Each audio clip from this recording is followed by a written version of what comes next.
Avis vascular centre మన దేశంలోనే the best varicose vein hospital. Welcome to iDream. ఈరోజు మనతో పాటు ఆరోగ్యరత్న యోగా సుబ్రహ్మణ్యం గారు మనతో పాటు ఉన్నారు. మాట్లాడదాం. నమస్తే సార్. నమస్తే సార్, నీ పెయిన్స్ అనేది, మోకాళ్ళ నొప్పులు అనేది ఒకప్పుడు పెద్దవాళ్ళకి వచ్చేది. ఇప్పుడు కాలంలో చాలా మందికి, చిన్న వాళ్ళకి, యంగ్ వాళ్ళకి కూడా వస్తుంది. మోకాళ్ళ నొప్పులు అనేది అసలు రావడానికి ముఖ్యమైన కారణాలు ఏంటి?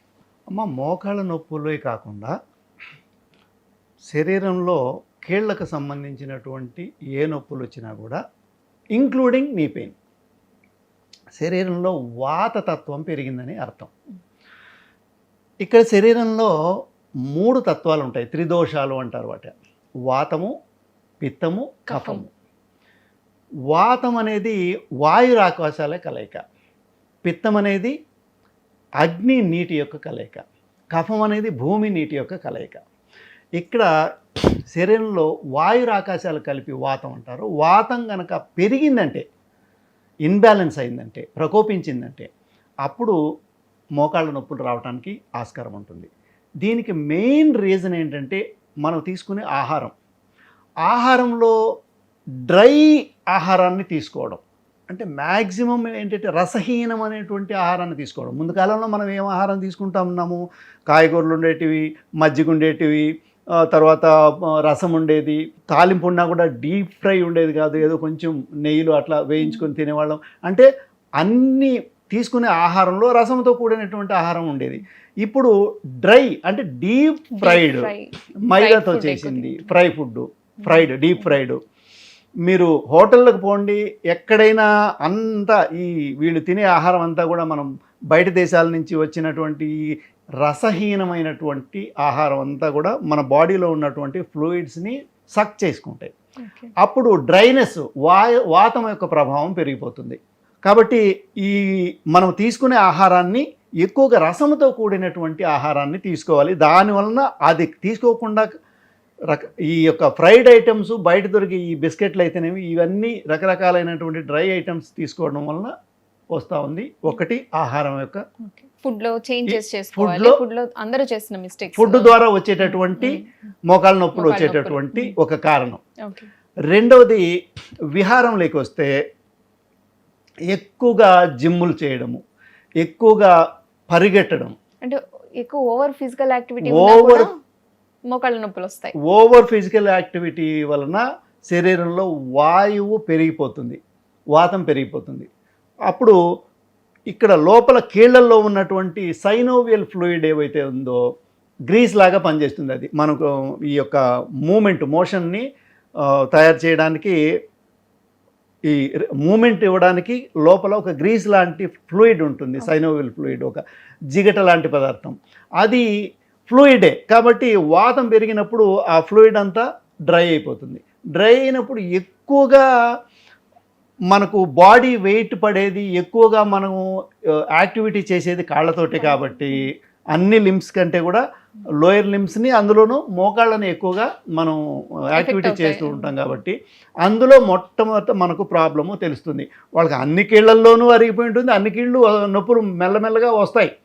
మెల్లమెల్లగా ఫస్ట్ మోకాళ్ళ నొప్పులు వస్తాయి, తర్వాత మెడ నొప్పి వస్తుంది, తర్వాత నడుము నొప్పి వస్తుంది, తర్వాత కీళ్ళ నొప్పులు వస్తాయి, తర్వాత రుమటాయిడ్ ఆర్థరైటిస్ వస్తుంది. ఇవన్నీ, వీటన్నిటికీ మూల కారణం ఏంటంటే వాతం పెరగడం. సో ఆ వాతాన్ని తగ్గించుకోవడానికి అంటే ఫుడ్లో ఎలాంటి చేంజెస్ చేసుకోవాలి, అలాగే ఫిజికల్ యాక్టివిటీలో ఎలాంటి చేంజెస్ చేసుకోవాలి?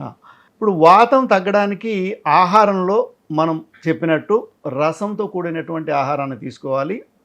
ఫ్లూయిడ్స్ ఎక్కువగా ఉండాలి. పాలు తాగొచ్చు, జ్యూసెస్ తాగొచ్చు, వాటర్ ఇంటేక్ ఎక్కువగా ఉండాలి. మోకాళ్ళ నొప్పులు వచ్చిన వాళ్ళల్లో రోజు కనీసం గంటకు ఒకసారి ఒక 100 నుంచి 200 ml ప్రతి అవర్కి తాగితే మంచిది. మినిమం ఒక 100 ml, మ్యాక్సిమం 200 ml. ఎక్కువ తాగొద్దు. మళ్ళీ అట్లా గంటకు తాగుతూ ఉండాలి. అంటే లోపల ఫ్లూయిడ్ని బ్యాలెన్స్ చేసుకుంటూ ఉండాలి. అది ఏ రూపంలోనే కావచ్చు, నీళ్లు కావచ్చు, జ్యూసులు కావచ్చు, పండ్లు కావచ్చు. పండ్లలో కూడా ఫ్లూయిడ్ బాగుంటుంది కదా. ఆహార నియమాల్లో వచ్చేసినామంటే మనం తిండిలోకి మన భారతీయ సాంప్రదాయ ఆహారం, రసంతో కూడినటువంటి ఆహారం, ఎక్కువగా డీప్ ఫ్రైడ్స్ తీసుకోవడము, బయట ఫుడ్ ఏమి తినకూడదు. ఇంట్లో చేసుకున్న మనము ఫ్లూయిడ్ ఉండే విధంగా తీసుకోవాలి. ఎక్కువగా గడ్డ కూరలు తీసుకోకూడదు. గడ్డ కూరల్లో ఎక్కువగా మనకు ఫ్లూయిడ్ ఉండదు. ఆకుకూరల్లో ఉంటుంది, తర్వాత కాయగూరల్లో ఉంటుంది, పండ్లల్లో ఉంటుంది. సో ఈ ఆహారాన్ని తీసుకుని కొంచెం గడ్డ కూరలను తగ్గించి మన ఆహారంలో కొంచెం మార్పు చేసుకుంటే బాడీలో ఫ్లూయిడ్స్ పెంచుకోవడానికి మనకు ఆహారం ఒక ముఖ్యమైన రోల్ని ప్లే చేస్తుంది. ఓకే, ఫుడ్ చెప్పేశారు. సో యోగాలో మనకి ఎలాంటి టెక్నిక్స్? యోగాలో చాలా అద్భుతమైన టెక్నిక్స్ ఉన్నాయి వాతాన్ని తగ్గించుకోవడానికి. మొట్టమొదటిది యోగాలో శోధనం ద్రోతా చైవ స్థైర్యం ధైర్యంచే లాఘవం ప్రత్యక్షంచే నిర్లిప్తంచే ఘటత సప్త సాధనం. 7 రకాల సాధనలు ఉంటాయి హఠయోగంలో. వాటిలో మొట్టమొదటిది క్రియలు. ఈ క్రియలు ఏం చేస్తాయంటే వాత పిత్త కఫాలని బ్యాలెన్స్ చేసుకోవడానికి మనకు క్రియలు చెప్పున్నారు. అందులో దౌతిర్ బస్తీస్ తదా నేతి లౌలికి త్రాటకం తదా కపాలభాతిశ్చైతాన్ని షట్కర్మాన్ని సమాచరిత. 6 కర్మల్ని 6 క్రియల్ని చెప్పడం జరిగింది. వాటిల్లో ఏ క్రియలు చేస్తే ఏ తత్వము బ్యాలెన్స్ అవుతుందన్నది క్లియర్గా మనకు గురువులు చెప్పడం జరిగింది. ఈ వాతాన్ని తగ్గించుకోవడానికి బస్తి క్రియ చాలా ఉత్తమంగా పనిచేస్తుంది. అంటే ఇప్పుడు బస్తి క్రియ చేయడానికి చాలా కష్టమైనటువంటి ప్రక్రియ అది. ఇప్పుడు సులభంగా చేయడానికి ఎనిమా పాట్ అని దొరుకుతుంది. ఆ ఎనిమా పాట్ తీసుకుని వచ్చి అక్కడ ఒక ట్యూబ్ ఉంటుంది. మనము పురీషనాళంలో పైకి పంపించి గోరువెచ్చటి నీళ్లు కనుక అందులో వేసి గోరువెచ్చటి నీళ్ళని పొట్టలోకి ఎక్కించుకొని వారానికి ఒకసారి అలా చేసుకుంటూ ఉంటే మనకు ఆ డ్రైనెస్ అనేది వాతం అనేది స్లోగా తగ్గిపోతుంది. ఇంకా ఆయుర్వేదంలో చాలా ఉన్నాయి. మాత్రా వస్తి ఉంది, తైల వస్తి ఉంది. వస్తి కర్మ ద్వారా మనము వాతాన్ని బ్యాలెన్స్ చేసుకోవచ్చు. బస్తి కర్మ అనేది మన యోగంలో చెప్తారు, వస్తి అని ఆయుర్వేదంలో చెప్తారు. దాంతోపాటు అశ్విని ముద్ర బాగా పనిచేస్తుంది, మూలబంధం, తర్వాత కపాలభాతి ప్రాణాయామము. సో వాతాన్ని ఇంకా కంట్రోల్ చేయాలంటే శీతలి ప్రాణాయామం కూడా బాగా పనిచేస్తుంది. సో ఇప్పుడు మీరు చెప్తున్న ఆసనాలన్నీ కూడా మోకాళ్ళ నొప్పులను తగ్గించడానికి ఉపయోగపడతాయి. ఎందుకంటే ఫ్లూయిడ్ని పెంచుకోవడం కోసం ఉపయోగపడేటటువంటి డ్రైనెస్ని తగ్గించి బాడీలో వాతాన్ని తగ్గించి కొంచెం కఫాన్ని పెంచడం అంటే ఫ్లూయిడ్స్ని పెంచుకోవడం. ముఖ్యంగా శీతలి, శీత్కారి, సదంత అని 3 రకాల ప్రాణాయామాలు ఉన్నాయి. ఆ ప్రాణాయామాలు చేసుకుంటూ వారానికి ఒకసారి బస్తికర్మ చేసుకుంటూ తర్వాత ఎక్కువగా పరిగెట్టకుండా ఎక్కువ ఫ్యాన్ వేసి ఆ ఫ్యాన్ కింద పడుకోకూడదు. అంటే ఫ్యాన్ ఒకవేళ ఫ్యాన్ కింద తప్పనిసరిగా పడుకోవాలన్నటువంటి పరిస్థితులు వచ్చినా కూడా కొంచెం తక్కువ స్పీడ్లో పెట్టి ఏదైనా దుప్పటి కానీ లాంటిది కప్పుకొని పడుకోవడం మంచిది. ఎక్కువగా గాలికి తగలనివ్వకూడదు. బైక్లో తిరిగే వాళ్ళు కానీ కొంచెం కారులో పోయేటప్పుడు కూడా అద్దాలు దించడం కానీ అలాంటివి చేయకూడదు. ఒకవేళ అలా చేసినా కూడా చెవుల్లోకి గాలి పోకుండా కొంచెం ఏదైనా దూది కానీ గుడ్డ కానీ అలాంటిది పెట్టుకున్నారంటే వాతం అనేది పెరగకుండా ఉండటం. అంటే గాలి ఎక్కువ పీల్చడం వల్ల కూడా వాతం పెరుగుతుంది. గాలి మనకు ఫోర్స్ఫుల్గా తగలడం వలన ఇప్పుడు మనం వెళుతున్నాము, గాలి తగిలింది అనుకోండి ఏమవుతుంది, బాడీలో ఉన్న ఫ్లూయిడ్స్ డ్రై అయిపోతాయి. ఎందుకు మీరు కొంచెం నీళ్లు వేసి ఫ్యాన్ వేయండి, నీళ్ళన్నీ కొద్దిసేపటికి ఆరిపోతాయి, అంటే డ్రై అయిపోతుంది అనమాట. Simple logic. బాడీని హైడ్రేట్గా ఉంచుకోవాలి. ఇది ఒక్కటి ఫాలో అయితే చాలు. ఏ ప్రక్రియ అన్నా చేయండి, బాడీని డీహైడ్రేట్ అవ్వనివ్వద్దు, హైడ్రేషన్లో ఉంచుకోవాలి. బాడీ హైడ్రేషన్లో ఉండిందంటే ఫ్లూయిడ్ అరిగిపోదు. ఫ్లూయిడ్ అరిగిన తర్వాతనే కార్డిలేజ్ జరుగుతుంది. ఫస్ట్లోనే కార్టిలేజ్ పోదు. ఫస్ట్ ఫ్లూయిడ్ డ్రై అయిపోతుంది, తర్వాత కార్టిలేజ్ పైన పడుతుంది, కార్టిలేజ్ అరిగిపోతుంది, కార్టిలేజ్ అరిగిపోయిన తర్వాత బోన్ పైన పడుతుంది. బోన్ పైన పడేంత వరకు మనకు నొప్పి తెలియదు. అందుకని మనం ముందుగానే శరీరంలో వాతం పెరిగింది అన్నప్పుడు మనకు తెలుస్తుంది.